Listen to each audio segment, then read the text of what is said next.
Assalamualaikum warahmatullahi wabarakatuh. Jumpa kembali bersama saya Irfan Maulana. Saya adalah calon guru penggerak angkatan 10 dari SDN 01 Karyamukti, Kabupaten Pekalongan. Pada kesempatan kali ini saya tidak sendiri, saya bersama Pak Muhammad Thohir Fahmi. Beliau merupakan guru PAI di SDN 01 Karyamukti, tempat saya mengajar juga. Beliau merupakan rekan sejawat.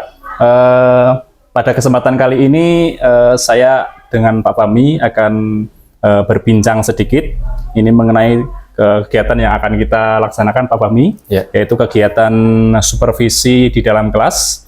Adapun tujuan dari supervisi adalah untuk mengetahui dan mengevaluasi jalannya proses pembelajaran yang akan Pak Fahmi laksanakan. Nah, sebelum kita melaksanakan kegiatan supervisi, saya akan melakukan kegiatan praobservasi. Jadi tujuan kegiatan praobservasi itu adalah sebagai langkah persiapan sejauh mana Pak Fahmi mempersiapkan pembelajaran yang nantinya akan saya supervisi, seperti itu. Sebelum itu ada beberapa pertanyaan yang akan saya ajukan Pak Fahmi. Ya. Baik Pak Fahmi, untuk pertanyaan yang pertama, materi yang akan diajarkan kepada murid di kelas berapa Pak?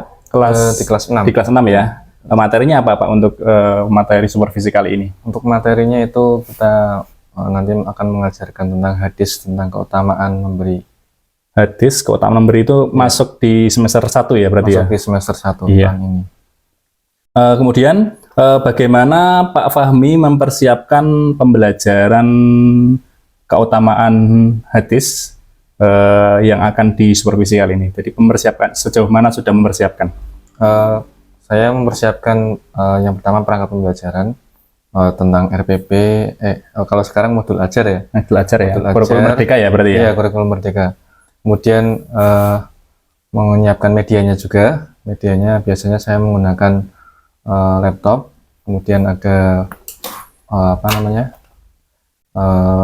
monitor, layar monitor itu. Kemudian mungkin ada tambahan sedikit Chromebook, barangkali bisa digunakan itu. Kemudian yang selanjutnya adalah metode pembelajarannya. Saya lebih suka menggunakan metode pembelajaran yang basisnya itu visual auditory. Jadi anak-anak itu bisa melihat sekaligus juga bisa mendengarkan, lebih lengkap lah gampangannya. Oke. Tadi Pak Fahmi materinya bisa diulang untuk pembelajaran yang akan disupervisi? Untuk materinya itu hadis tentang keutamaan memberi. Hadis keutamaan memberi ya? Iya, keutamaan memberi. Baik. Tujuan pembelajaran Pak Fahmi yang akan Pak Fahmi capai dalam kegiatan supervisi kali ini? Kalau tujuan pembelajarannya yaitu yang untuk membangkitkan sikap itu ya, sikap untuk saling membantu. Ya, menumbuhkan sikap membantu antara siswa. Berarti lebih basisnya itu lebih ke sikapnya. Berarti sikap saling membantu ya tujuan pembelajaran yang akan dicapai ya? Iya. Ada lagi Pak Fahmi barangkali untuk tujuan pembelajaran yang akan dicapai? Untuk yang kedua itu kita membahas tentang hadis ya. Jadi hadis itu kita perlu kemampuan siswa untuk bisa membaca hadis. Kemudian berikutnya Pak Fahmi, area pengembangan atau fokus yang akan dicapai dalam pembelajaran kali ini Pak Fahmi? Kalau fokus pembelajarannya adalah yang pertama untuk mengenal hadis, tentu saja yang berkaitan dengan pengertian dan penjelasannya tentang hadis. Kemudian yang kedua mengenai cara membacanya hadisnya. Terus yang ketiga itu tentu saja pengaplikasian hadis dalam kehidupan sehari-hari. Oke, terima kasih. Saya note. Kemudian kita berbicara tentang strategi pembelajaran. Strategi pembelajaran dari kegiatan pembelajaran yang akan Pak Fahmi laksanakan kira-kira apa ya untuk strateginya? Kalau untuk strategi pembelajarannya lebih kepada pembelajaran praktik ya. Jadi dari awal itu nanti dikenalkan hadisnya, kita membaca bareng-bareng hadisnya, untuk membaca dulu, kemudian setelah siswa selesai membaca, baru mulai menggunakan latihan awal. Latihan awalnya yaitu Yang pertama adalah demonstrasi. Demonstrasi itu memang langsung mengaplikasikan hadisnya itu. Iya. Kemudian dilanjutkan dengan evaluasi ringan yang berupa lomba ya. Jadi kayak semacam kayak ada perlombaan menggunakan apa itu namanya? Fasilitas kuisis biasanya. Oke. Yang nanti ditampilkan di dalam papan tulis. Nah, kemudian setelah itu dilakukan evaluasi akhir untuk mengetahui sejauh mana pemahaman siswa tentang hadis ini, hadis tentang keutamaan memberi. Nah, dilakukan dengan cara kuisis paper mode. Yaitu nanti siswa, nanti saya berikan sampel semacam ini untuk satu siswanya. Kemudian nanti misalnya ini siswa nomor 5, ya, nanti bisa ketika ada pertanyaan di layar, kemudian siswa akan menjawab A atau B atau C atau D, ya, tinggal membalikkan ininya saja. Ini kan ada yang C, kalau posisi C berarti seperti ini. Iya. Kalau posisi diputar berarti B ya? diputar seperti ini. Berarti itu penggunaannya menggunakan smartphone Ya, atau ini pakai nanti apa? saya menggunakan smartphone. Pakai HP berarti Nanti ya? langsung di scan pakai HP di aplikasi Oh Quizzes. iya. Berarti itu pembelajarannya individu, kelompok, atau perpaduan antara individu dan kelompok? Ini pembelajarannya individu. Individu ya berarti ya? Individu.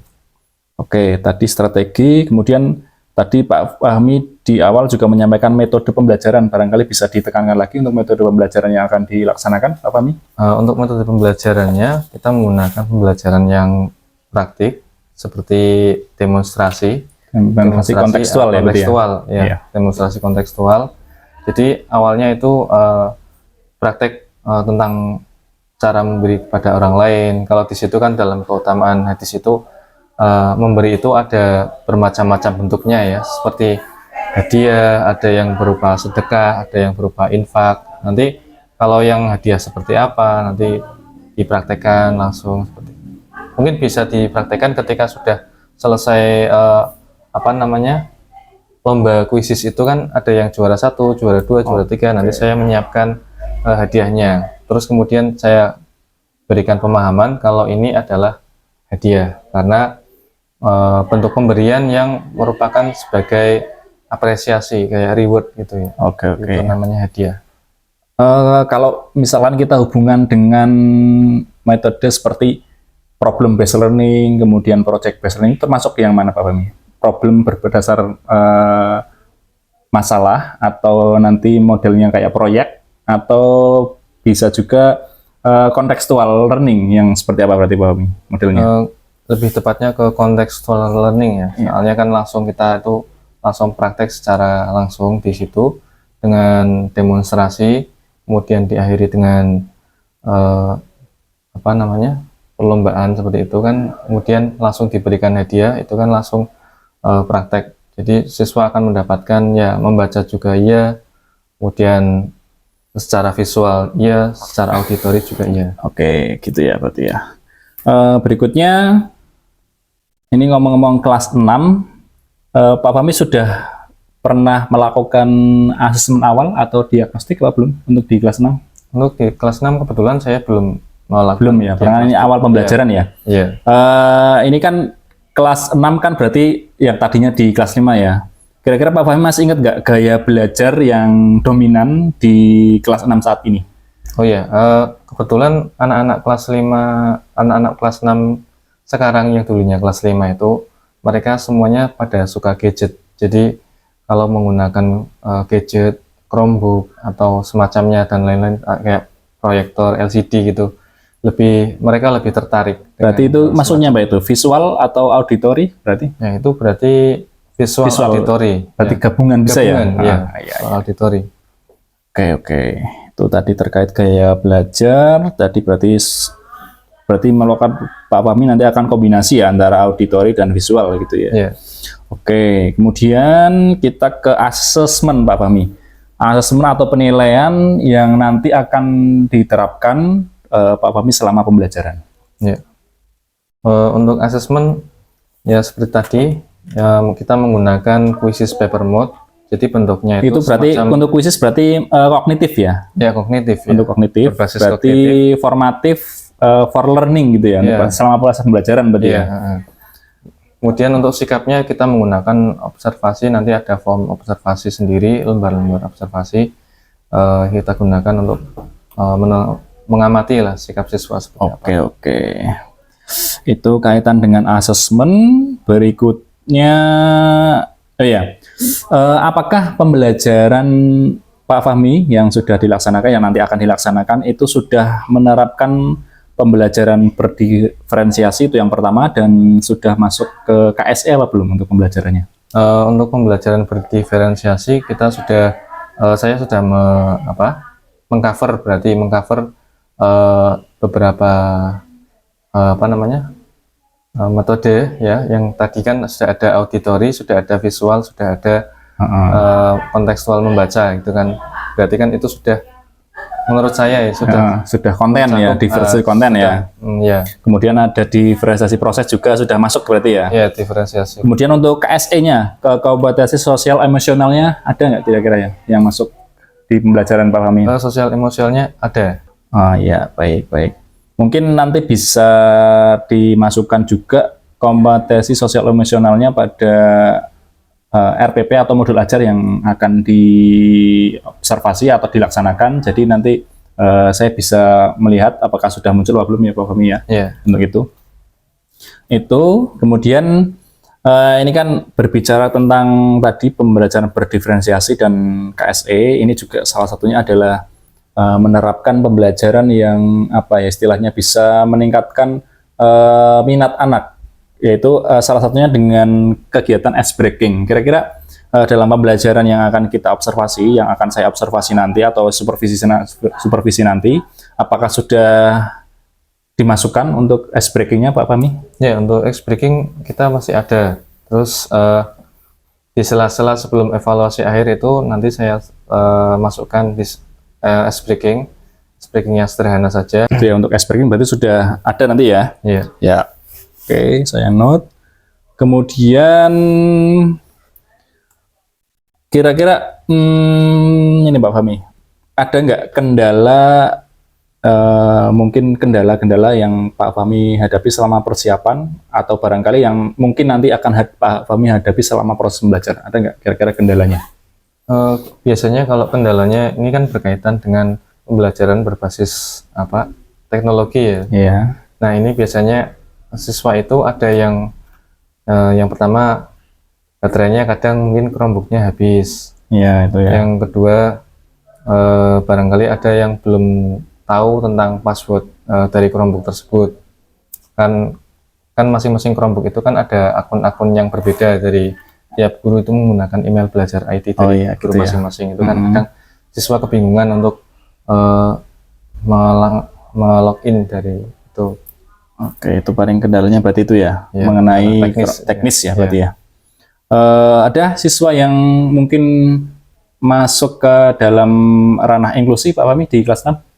Di kelas 6 kebetulan alhamdulillah nggak ada. Tidak ada ya, untuk kelas 6 tidak ada siswa khusus ya berarti ya? Tidak ada siswa khusus. Oke, gitu. Untuk tantangan berarti aman, paling tadi teknis. Kemudian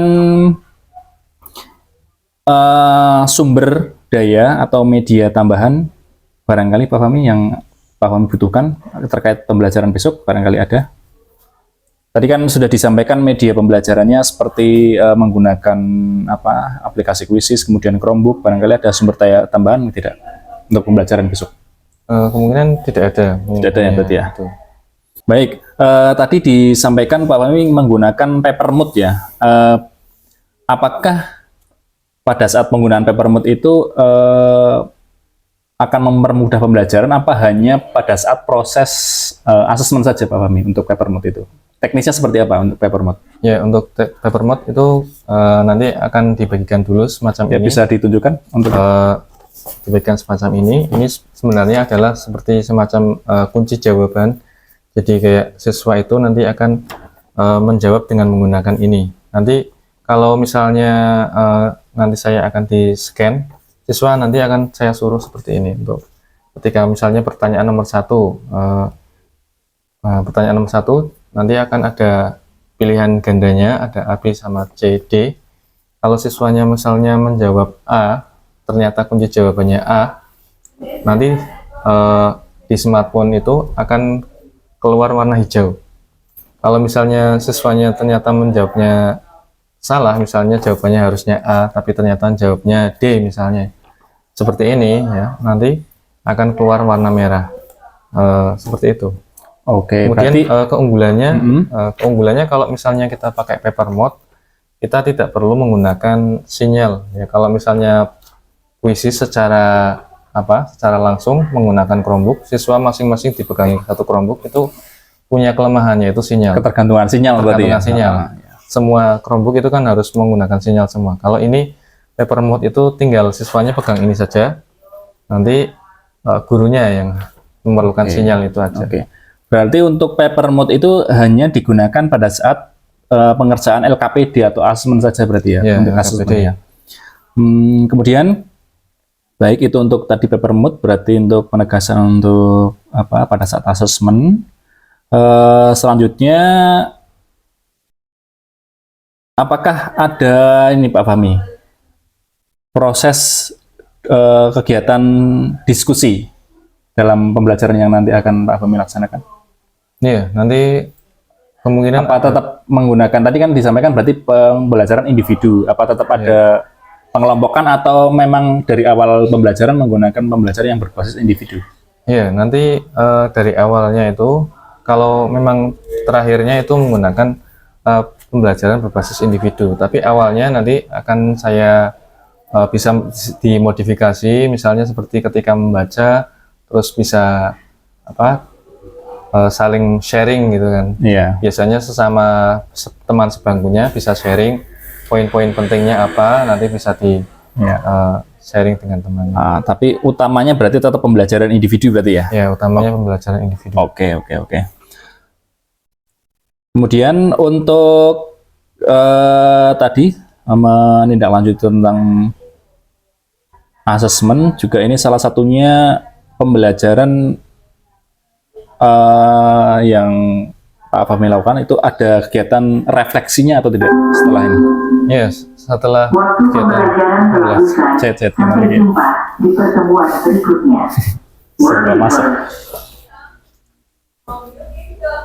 Oke, kita lanjut ya.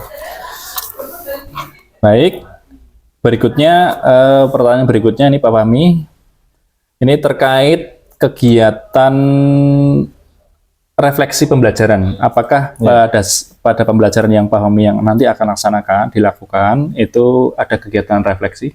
Iya, seperti biasa kalau misalnya terakhir pembelajaran itu pasti harus ada refleksinya untuk mengukur sejauh mana siswa itu paham tentang materinya, terutama tentang ini materi hadis tentang keutamaan memberi.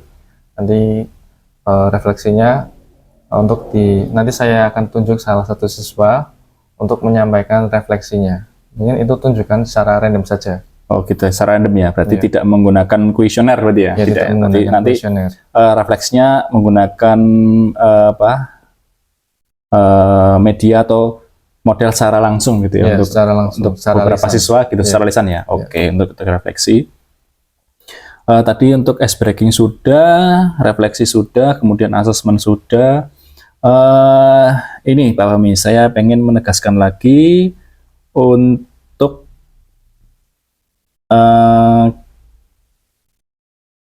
apakah Pak Fahmi butuh ini dukungan dari pihak-pihak barangkali untuk mensukses pembelajaran dari Pak Fahmi yang akan dilaksanakan? Iya, tentunya kalau misalnya pembelajaran itu yang namanya pembelajaran walaupun dilakukan secara individu ya, misalnya seperti saya guru PAI, tapi tetap kita membutuhkan bantuan dari guru-guru yang lain, terutama apabila ada kendala-kendala tertentu yang memang mengharuskan untuk kita meminta bantuan.